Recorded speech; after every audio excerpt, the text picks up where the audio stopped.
Hey everyone, welcome to easy pharma. तो guys, आज यहाँ पे हम स्टार्ट कर रहे हैं आपका सेक्शन जी, जो यहाँ पे रहने वाला है इन्फेक्शन डिसीज। ये कौन कौन सी ऐसी बीमारियाँ होती हैं जो एक तरह से इन्फेक्शन के थ्रू होती हैं, जो पर्सन टू पर्सन एक तरह से कम्युनिकेबल डिसीज के नाम से भी हम जानते हैं। तो उनको यहाँ पे डिटेल में हम डिस्कस करने वाले हैं। तो सब्जेक्ट हमारे यहाँ चल रहा है फार्माकोथेराप्यूटिक, जो कि डिफार्मा सेकेंड ईयर का है अकॉर्डिंग टू न्यू सिलेबस। तो देखिए, हमारे यहाँ पे सेक्शन एफ है। ये हमारा लास्ट लेक्चर में यहाँ पे कंप्लीट हो चुका है। तो इसकी लिंक आपको डिस्क्रिप्शन बॉक्स में मिल जाएगी, यहाँ से आप इसको ईजिली पहुँच कर सकते हैं। तो आज यहाँ पे हम स्टार्ट करें आपकी इन्फेक्शन डिसीज़ यानी सेक्शन जी। तो देखिए, इसके अंदर सिलेबस यहाँ पे हम देख सकते हैं, सारी हमारी डिसीज़ रहेंगी। जैसे कि देखिए जाए ट्यूबरकुलोसिस, इसको आज के वीडियो लेक्चर में डिटेल में हम देखेंगे। सेकंड हमारा निमोनिया रहेगा। थर्ड हमारी यूरिनरी ट्रैक्ट इन्फेक्शंस रहेगा। हेपेटाइटिस, गोनोरिया, मलेरिया, HIV और साथ ही में वायरल इन्फेक्शंस यानी सरस, जो कोविड-19 कोरोना। तो एक तरह से हमारा सिलेबस रहेगा इस यूनिट के अंदर। तो सभी को एक तरह से बार से हम डिस्कस करेंगे, यानी सभी एक तरह से डिसीज़ पे पर्टिकुलर वीडियो लेक्चर यहाँ पे हम देखने वाले हैं। चलिए इनको यहाँ पे डिटेल में हम डिस्कस कर लेते हैं। अब देखिए, पहले हम थोड़ा समझ लेते हैं हम यहाँ पे स्टडी किस तरह से डिसीज़ करनी है। जैसे कि यहाँ पे इन्फेक्शन डिसीज़, देखिए इन्फेक्शन होने वाली बीमारियाँ वो होती है जो एक तरह से एक पर्सन से दूसरे पर्सन को फैलती हैं। लाइक जैसे कोरोना, देखिए कोरोना क्या था, एक इन्फेक्शन डिसीज़ थी। एक पर्सन को होता है, दूसरा पर्सन उसके कॉन्टैक्ट में आता था, एक तरह से उसको भी वो हो जाती थी। तो इस तरह से हमारी इन्फेक्शन डिसीज़ रहेंगी जो एक तरह से इन्फेक्शन के थ्रू होती हैं। अब देखिए, इसमें वायरसेस, फंगस यानी क्या होता है, फंगल हो गया हमारे, साथ में बैक्टीरिया वगैरह हो गए, ये सब हमारे यहाँ पे रेस्पॉन्सिबल होंगे। लेकिन एक तरह से जो एक पर्सन से दूसरे पर्सन में जा रही है वो भी यहाँ पे हो सकती है। तो इस तरह से हमारी इन्फेक्टेड डिसीज़ होती हैं और ये सारी एक तरह से हमारी इन्फेक्टेड डिसीज़ के बारे में आती हैं। अब देखिए, लाइक जैसे क्या हो गया, कैंसर वगैरह हो जाता है या अदर हमारी काफ़ी टाइप की डिसीज़ होती है, तो एक तरह से हमारी इन्फेक्टेड डिसीज़ वो नहीं होती हैं, क्योंकि वो एक बंदे से दूसरे बंदे में नहीं फैलती हैं। आई थिंक आपको समझ में आ गया होगा कौन से हमारी इन्फेक्शन वाली डिसीज़ होती है, कौन से हमारी इन्फेक्शन वाली नहीं होती हैं। तो चलिए फर्स्ट यहाँ पर हम देख लेते हैं ट्यूबरकुलोसिस। तो देखिए, ट्यूबरकुलोसिस जिसको हिंदी में कहते हैं एक तरह से क्षय रोग, साथ ही में एक तरह से शॉर्ट में इसको टीबी के नाम से भी हम जानते हैं। अब देखिए, होता है कुछ बच्चों को टीबी और टीबी में थोड़ा सा डिफरेंट नहीं पता होता है। तो देखिए, सीधा क्या होता है, टीबी जिसमें एक तरह से न्यूज़ वगैरह हम देखते हैं सभी घर पे होती है। टीबी एक तरह से इसकी फुल फॉर्म होती है ट्यूबरकुलोसिस। तो ये यहाँ पे एक तरह से डिफरेंट होता है। चलिए यहाँ पे देख लेते हैं ट्यूबरकुलोसिस क्या होता है।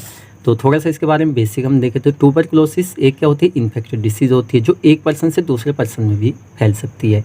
यानी एक तरह से हमारी कम्युनिकेबल भी होती है, साथ ही में एक तरह से वायरसेस यानी बैक्टीरिया जो हमारे होते हैं उनसे भी यहाँ पे ये फैलती है। साथ ही में देखिए, ट्यूबरकुलोसिस क्या होता है, इसके नॉर्मल सिम्टम आपको देखने को मिलते हैं, जैसे कि खांसी।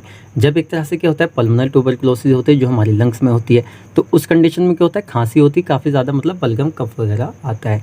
सेकंड हमारी होती है जिसको एक तरह से एक्स्ट्रा पल्मोनरी हम कहते हैं, तो वो हमारे लंग्स से अदर पार्ट्स में होती है। तो यहाँ पर हम देख लेते हैं इसकी डेफिनेशन। तो ट्यूबरकुलोसिस यानी TB is an infective disease. क्या होती है, हमारी एक इन्फेक्टिव डिसीज़ होती है, most commonly affecting the lung, जो एक तरह से लंग्स को मेनली अफेक्ट करती है।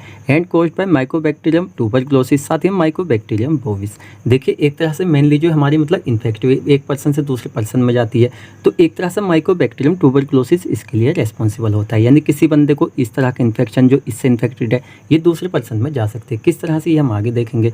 साथ में माइकोबैक्टीरियम बोविस, तो ये जो हमारा एक तरह से बैक्टीरिया होता है, ये एनिमल्स वगैरह के अंदर जो ट्यूबरकुलोसिस वगैरह वहाँ पे एक कह सकते हैं होता है, लेकिन ये एक तरह से ह्यूमन में भी आ सकता है मिल्क वगैरह के थ्रू। तो आगे और इसको डिटेल में देखेंगे। सेकंड पॉइंट इसमें हम देख लेते हैं, ट्यूबरकुलोसिस यानी TB is an airborne disease. अब देखिए, एयरबोर्न डिसीज़ इसको थोड़ा सा यहाँ पे हम समझते हैं। सपोज कीजिए किसी बंदे को एक तरह से ट्यूबरकुलोसिस है, अब क्या हो रहा है, वो इन्फेक्टेड पर्सन हो गया, लेकिन वो किसी अदर ऐसे पर्सन के कॉन्टैक्ट में आ रहा है जो एक तरह से इन्फेक्टेड नहीं है। उस कंडीशन में क्या होता है, मान लीजिए एक तो पर्सन जिसको ट्यूबरकुलोसिस है और साथ में दूसरा बंदा जिसको नहीं है। अब मान लीजिए क्या हो रहा है, आमने सामने ये बातचीत कर रहे हैं, तो इसके जो एक तरह से मुंह से निकलने वाले देखिए जो स्पूटम की ड्रॉप्स वगैरह होती हैं वो, और एक तरह से इंसान जब बोलता है तो एयर में इसका जो इन्फेक्शन है वो हो सकता है। दूसरा पर्सन के कॉन्टैक्ट में आया, उसने क्या हुआ, नोज़ के थ्रू उसको इनहेल किया, तो एक तरह से उसकी बॉडी में वो बैक्टीरिया वगैरह चला जाता है। इसलिए कौन रेस्पॉन्सिबल है यहाँ पे, माइकोबैक्टीरियम ट्यूबरकुलोसिस जो हमारा बैक्टीरिया होता है। तो एक तरह से एयरबोर्न डिसीज़ हम इसको इसीलिए कहते हैं क्योंकि एयरबोर्न एक तरह से एयर के थ्रू किसी बॉडी में एक तरह से एंटर ये कर सकती है। इट स्प्रेड एक तरह से फैलती है air in the form of the small droplet, जो एक तरह से इन्फेक्टेड पर्सन है उसकी स्मॉल ड्रॉप्स एयर में जाएंगी, दूसरे पर्सन की नोज़ वगैरह में जाती है, वो इनहेल कर लेता है, सीधा एक तरह से उसको इन्फेक्शन ये हो सकता है। देन चलिए यहाँ पे हम देख लेते हैं टाइप्स ऑफ ट्यूबरकुलोसिस। एक तरह से जो टीबी होती है ट्यूबरकुलोसिस से कितने टाइप की होती है। तो देखिए मेनली हमारी ये 2 टाइप की होती है। फर्स्ट यहाँ पे पल्मोनरी ट्यूबरकुलोसिस, जिसको प्राइमरी ट्यूबरकुलोसिस के नाम से भी हम जानते हैं। सेकंड हमारे यहाँ पे होती है एक्स्ट्रा पल्मोनरी ट्यूबरकुलोसिस। अब इनमें क्या डिफरेंट है थोड़ा सा ये हम देख लेते हैं। जैसे पल्मोनरी ट्यूबरकुलोसिस थोड़ा सा आपको नाम से पता चल रहा होगा। पल्मोनरी एक तरह से हमारे जो लंग्स होते हैं उनमें हमारी ये होती है, यानी जब एक तरह से इंसान खांसता है, टीबी में क्या होता है कभी कभी स्पूटम के साथ में ब्लड वगैरह भी आ जाता है, तो वो हमारी कंडीशन होती है यहाँ पे पल्मोनरी ट्यूबरकुलोसिस, जब एक तरह से इसकी जो क्या होता है इन्फेक्शन होता है वो लंग्स में होता है। अच्छा, एक्स्ट्रा पल्मोनरी ट्यूबरकुलोसिस तो हमारे जो बॉडी के अदर पार्ट हैं, जैसे किडनी हो गई, बोन्स हो गई, या अदर हमारे जितने पार्ट है जिनमें एक तरह से ट्यूबरकुलोसिस होती है, तो हमारी वो एक्स्ट्रा पल्मोनरी ट्यूबरकुलोसिस के अंडर में आती है। तो हमारी कितने टाइप की, 2 टाइप की हमारी ये होती है। अब चलिए यहाँ पे हम देख लेते हैं इसकी इटियोलॉजी। तो देखिए इटियोलॉजी जिसको हिंदी में कहते हैं एक तरह से कारण, तो ये पॉइंट हमें समझना थोड़ा सा मतलब ज़रूरी होता है, क्योंकि यहाँ पे हमें पता चलता है जो ट्यूबरकुलोसिस है, कोई भी हमारी डिसीज़ है, वो किस तरीके से हमारी बॉडी में मतलब फैली, यानी क्या रीज़न रहा जिसकी वजह से हमें वो हुई। तो चलिए यहाँ पर हम देख लेते हैं। तो फर्स्ट यहाँ पर हम देखेंगे इनटेक ऑफ अनपोस्टराइज्ड मिल्क। देखिए एक तरह से काऊ मिल्क जो होता है यानी गाय का दूध जो एक तरह से अनपोस्टराइज्ड कंडीशन में होता है, तो उस कंडीशन में हम कह सकते हैं हमें ट्यूबरकुलोसिस यहाँ पे हो सकता है। अब ऐसा हम क्यों कह रहे हैं, क्योंकि एक तरह से देखिए जो एनिमल होते हैं तो उनके अंदर एक तरह से उनका मिल्क वगैरह होता है, उनमें प्रेजेंट होता है यहाँ पे माइक्रोबैक्टीरियम बोविस। तो एक तरह से कोई बंदा जो अनपोस्टराइज्ड कंडीशन में मिल्क को एक तरह से ले रहा है, इनटेक कर रहा है, तो उस कंडीशन में जो बैक्टीरिया उसके अंदर जा सकता है और साथ ही में ट्यूबरकुलोसिस उसको हो सकती है। अच्छा चलिए यहाँ पे सेकंड हम देख लेते हैं ड्रॉपलेट इन्फेक्शन। देखिए ड्रॉपलेट का सीधा मतलब है कोई इन्फेक्टेड पर्सन जिसको पहले से ट्यूबरकुलोसिस है, मान लीजिए उसको माइक्रोबैक्टीरियम ट्यूबरकुलोसिस बैक्टीरिया जिसकी वजह से उसको क्या हो गया ट्यूबरकुलोसिस हो गई, और साथ ही में लंग्स में हुई है, क्योंकि जब एक तरह से खांसी आती है तो खांस रहा है, उसके माउथ से क्या ड्रॉपलेट वगैरह जा रहे हैं, एयर में जा रहे हैं, और एक तरह से आपने उसको इनहेल कर लिया, अदर पर्सन जो नॉर्मल था उसने उसको इनहेल कर लिया, बॉडी में चल गया, ट्यूबरकुलोसिस वहाँ पे हो गई।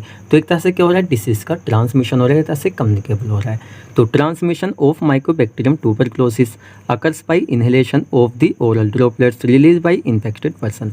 कोई इन्फेक्टेड पर्सन है उसने रिलीज़ की, एक तरह से ओरल किया कि ड्रॉपलेट्स जो इन्फेक्टेड थी, साथ में अदर पर्सन ने इनहेल कर लिया उसको, यानी मतलब बॉडी के अंदर ले लिया, ये ट्यूबरकुलोसिस हमारी हो गई। चलिए यहाँ पे थर्ड हम देख लेते हैं डिसीज कंडीशन।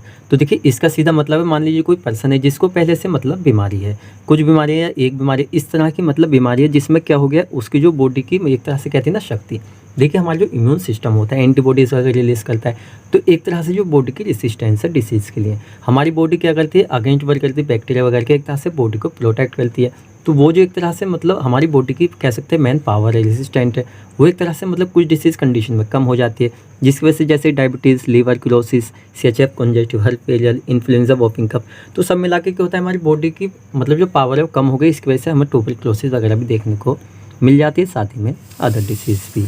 तो आई थिंक आपको यहाँ पे समझ आया होगा किस तरह से ये होती है। चलिए यहाँ पर हम देख लेते हैं इसकी पैथोजेनेसिस यानी रोग जनन। तो देखिए इसका सीधा मतलब है जो ट्यूबरकुलोसिस है वो स्टेप बाय स्टेप कैसे बॉडी में डेवलपमेंट हुई, यानी एक तरह से पहले वो नॉर्मली हमें हुई लेकिन क्या एक तरह से सीवियर कंडीशन में वो चली गई, तो उसको यहाँ पे हम पैथोजेनेसिस में देखते हैं। तो काफ़ी ज़्यादा आसान है, हम स्टेप बाय स्टेप इसको देखेंगे और आपको समझाते हुए चलेंगे, इसलिए आप थोड़ा सा इसको अच्छे से यहाँ पे समझें।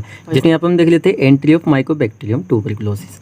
देखिए एक तरह से क्या होता है ओरल ड्रॉपलेट जो हमारी इन्फेक्टेड ड्रॉपलेट है उनको यहाँ पे हम एग्जांपल लेंगे। तो मान लीजिए कोई इन्फेक्टेड पर्सन है, उसने एक तरह से ओरल ड्रॉपलेट के फॉर्म में क्या हुआ, एक इन्फेक्टेड मतलब कह सकते हैं जो उसकी ड्रॉपलेट थी उसके अंदर माइक्रोबैक्टीरियम ट्यूबरकुलोसिस प्रेजेंट था, तो किसी अदर बंदे ने एक तरह से उसको इनहेल कर लिया, तो इन बॉडी यानी एक तरह से उसकी बॉडी में चली गई, जिसने एक तरह से इनहेल किया है, तो बॉडी में जाती है एक तरह से किस पे अटैक करती है, हमारा जो इम्यून सिस्टम होता है।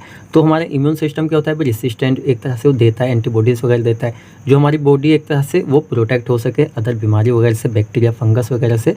तो उस कंडीशन में क्या होता है हमारी बॉडी प्रोटेक्ट रहती है, लेकिन जब एक तरह से ये क्या करता है यानी हमारे बैक्टीरिया इम्यून सिस्टम पे अटैक करता है, उसको क्या कर देता है यहाँ पे वीक, यानी वीक हमारा इम्यून सिस्टम यानी कमज़ोर हो जाता है। अब यहाँ पे क्या होता है हमारा जो एक तरह से माइक्रोबैक्टीरियम ट्यूबरकुलोसिस है, तो क्या होता है एक तरह से बेसिकली इंक्रीज देयर नंबर, ये एक तरह से अपनी संख्या इंक्रीज कर लेते हैं, साथ ही में यहाँ फॉर्मेशन हो जाती है यहाँ पे ग्रेनुलोमा की। अब ग्रेनुलोमा क्या होता है जैसा आप स्क्रीन पर देख सकते हैं, कुछ इस तरह की हमारी कंडीशन यहाँ पे हो जाती है। तो ये सब होने के बाद में मेनली हमारे यहाँ पे क्या हुआ, तो formation of cavity in lungs tissues. देखिए हमारी जो एक तरह से लंग्स की टिश्यूज़ होती हैं, जैसे आप स्क्रीन पर देख सकते हैं, यहाँ पे क्या होता है एक तरह से मतलब कैविटी वगैरह जो होता है इस तरह से हमारा पूरा ही मसला हो जाता है कहाँ पे, इस टिश्यूज़ में। तो ये सब कंडीशन होने के बाद में मेनली यहाँ पे हमें क्या देखने को मिलता है, जो इन्फेक्टेड पर्सन है उसको एक तरह से सिम्टम आने लगते हैं। सिम्टम किस तरह के आते हैं, जैसे कि भी उसको कफ ज़्यादा जाना, कफ के साथ में ब्लीडिंग वगैरह आना, हिसाब से ज़्यादा खांसना, कुछ इस तरह के हम प्राइमरी ट्यूबरकुलोसिस में इसको हम कह सकते हैं, यानी प्राइमरी ट्यूबरकुलोसिस हमें हो जाती है। अब देखिए इसमें आपका कोई भी डाउट आप उनसे कमेंट सेक्शन में पूछ सकते हैं। सीधा बॉडी के अंदर बैक्टीरिया आया, उसने इम्यून सिस्टम को वीक किया, अपनी नंबर को बढ़ाया, फॉर्मेशन ग्लोमेरुलोमा, साथ ही में एक तरह से जो लंग्स वगैरह उसको वहाँ पे होल वगैरह डैमेज करना शुरू कर दिया, साथ में यहाँ पे सिम्टम वगैरह आने लगे। तो इस तरह से हमारा हो गया। अब चलिए यहाँ पे हम देख लेते हैं क्लिनिकल मैनिफेस्टेशंस यानी सिम्टम। जब ट्यूबरकुलोसिस एक तरह से हमारी बॉडी में हो रही है तो किस तरह के सिम्टम हमें देखने को मिलते हैं। जैसे देखिए एक तरह से पल्मोनरी ट्यूबरकुलोसिस हो तो शॉर्टनेस ऑफ ब्रीथ, सांस लेने में दिक्कत होती है, खांसी वगैरह हिसाब से ज़्यादा आती है, फीवर वगैरह की कंडीशन भी हो जाती है, चेस्ट पेन, सीने में दर्द होता है, नाइट स्वेट, एक तरह से रात को सोते में क्या होता है पसीना हिसाब से ज़्यादा आना। एक तो नॉर्मल होता है हल्की बहुत गर्मी में, लेकिन ये हिसाब से ज़्यादा होता है। साथ में यहाँ पे लॉन्ग टर्म कफ, यानी कहते हैं ना भाई आपने नॉर्मल क्या देखा उस सोसाइटी में, जो इंसान ज़्यादा खांसता है उसके एक तरह से टीबी वगैरह हम खुद अंदाज़ा लगा लेते हैं, तो हमारी वो पल्मोनरी ट्यूबरकुलोसिस होती है। तो इस तरह से वेट लॉस, देखिए वेट लॉस जो होता है तो इसमें हम कह सकते हैं कुछ पेशेंट का देखने को मिलता है, कुछ का नहीं मिलता है, तो पर्टिकुलर नहीं लेकिन ये देखने को मिलता है। फैटिग एक तरह से थकान वगैरह, साथ में यहाँ पे ब्लड कफ, एक तरह से कफ के साथ में ब्लड वगैरह जाना, मेनली एक तरह से मॉर्निंग में नहार में जब कोई थूकता है तो उसके एक तरह से मुकस में, सॉरी यहाँ पे मुकस वगैरह हाँ साथ में आता है, मुकस और साथ में स्पोटम वगैरह, तो उसके साथ में ब्लड वगैरह, ब्लड के स्पॉट्स देखने को मिल सकते हैं, ऐसे नहीं पूरा ब्लड आएगा। तो इस तरह से हमारा हो गया। चलिए अब यहाँ पर हम देख लेते हैं नॉन फार्माकोलॉजिकल मैनेजमेंट। अब देखिए यहाँ पे सीधा कहने का मतलब है जो नॉन फार्माकोलॉजिकल मैनेजमेंट होती है तो इसमें ऐसा नहीं हम एक तरह से ट्रीट कर रहे हैं उसको, लेकिन उसको एक तरह से हम रोक रहे हैं जिससे ज़्यादा सीवियर कंडीशन में ना जाए, यानी बिना दवाइयों के एक तरह से कैसे हम इसको रोक सकते हैं, या हो रही है तो एक तरह से उसके सिम्टम ज़्यादा बढ़ने से कैसे रोक सकते हैं। जैसे प्रॉपर न्यूट्रिशन एक तरह से हमें लेनी चाहिए, रेस्ट आराम करना चाहिए, सप्लीमेंट विद विटामिन से, एक तरह से विटामिन के साथ में सप्लीमेंट हमें लेनी चाहिए, साथ में medical personnel must wear highly efficient disposal mask. अब देखिए क्या होता है हमारे जैसे भी पल्मोनरी ट्यूबरकुलोसिस है तो एक तरह से क्या हो रहा है, जो हमारे एयरबोर्न डिसीज़ है हमारी, ये तो सीधा इन्फेक्शन हो रहा है एक पर्सन से दूसरे पर्सन में, और ड्रॉपलेट्स वगैरह के थ्रू जो इन्फेक्ट पर्सन है तो सीधा कह सकते हैं, मान लीजिए पेशेंट वगैरह है जैसे हॉस्पिटल्स वगैरह होते हैं तो वहाँ पे जो वर्कर्स वगैरह होते हैं उनको एक तरह से मतलब कहा जाए सीधा कि प्रॉपर मास्क वहाँ पे वो लगा के रखें, जिससे मतलब वो उसकी चपेट में वहाँ पे ना आए। तो इस तरह से हम कह सकते हैं। तो एक तरह से ये एक कह रहे हैं हम क्या कर रहे हैं, एहतियात बरत रहे हैं, एक तरह से मतलब प्रोटेक्शन कर रहे हैं, उस डिसीज़ से अपने आप को प्रोटेक्ट कर रहे हैं। देन चलिए लास्ट में यहाँ पर हम देख लेते हैं फार्माकोलॉजिकल मैनेजमेंट, जिसको एक तरह से हम कहते हैं ट्रीटमेंट। तो जब मान लीजिए किसी बंदे को पल्मोनरी ट्यूबरकुलोसिस, एक तरह से एक्स्ट्रा पल्मोनरी ट्यूबरकुलोसिस, मेनली हम कहें तो टीबी हो गई, तो इस कंडीशन में कौन कौन सी दवाइयाँ एक तरह से हम उसको दे सकते हैं। तो चलिए देख लेते हैं। अब देखिए एक तरह से डी फार्मा फर्स्ट ईयर में फार्मास्यूटिकल केमिस्ट्री हमने आपको कहा था एंटी ट्यूबरकुलर ड्रग, साथ में सेकंड ईयर में फार्माकोलॉजी में इसको हमने आपको नहीं पढ़ा है शायद, तो अभी आगे हम इसको पढ़ाएंगे। तो एंटी ट्यूबरकुलर ड्रग एक तरह से इसमें हमारी दी जाती है एक तरह से टीबी को ट्रीट करने के लिए। चलिए यहाँ पे फर्स्ट हम देख लेते हैं फर्स्ट लाइन ड्रग्स। तो इसमें हमारी जो मोस्ट इफेक्टिव एक तरह से ड्रग होती है हमारी आइसोनियाजिड होती है, साथ में यहाँ पे इथेम्बुटाल होती है, स्ट्रिप्टोमाइसिन, रिफेम्पिसिन, थायोसिटेजोन और पाइराज़ाइनेमाइड एक्सेट्रा यहाँ पे हमारी फर्स्ट लाइन ड्रग्स होती हैं। सेकंड यहाँ पे हम देख लेते हैं जैसे साइक्लोसिरिन हो गया, पीएस की फुल फॉर्म यहाँ पे होती है पैरा अमाइनो सैलिसिलिक एसिड, साथ में इथाइनामाइड आ गया, केनेमाइसिन, तो हमारी ड्रग्स होती हैं। साथ में देखिए इसकी जो डेफिनेशन है हमने यहाँ पे हिंदी प्लस इंग्लिश में लिखी हुई है, जो बच्चे यहाँ पे इसको लिखना चाहें वो यहाँ पे इसको लिख सकते हैं। तो देखिए आपको जो यहाँ पे डिसीज थी ट्यूबरकुलोसिस, सेक्शन जी में हमारा फर्स्ट वीडियो लेक्चर यहाँ पे कंप्लीट हो जाता है। अब आपको वीडियो लेक्चर कैसा लगा आप हमें कमेंट करके बताएं। पूरे ही टॉपिक से रिलेटेड आपका कोई भी डाउट रह जाता है तो आप हमसे कमेंट सेक्शन में पूछ सकते हैं। तो अगर आपको वीडियो लेक्चर अच्छा लगा है तो वीडियो को लाइक करें, अपने फ्रेंड्स साथ शेयर करें, एंड आप चैनल पर नए हैं तो चैनल को सब्सक्राइब करें। तो मिलते हैं जल्दी ही आपसे।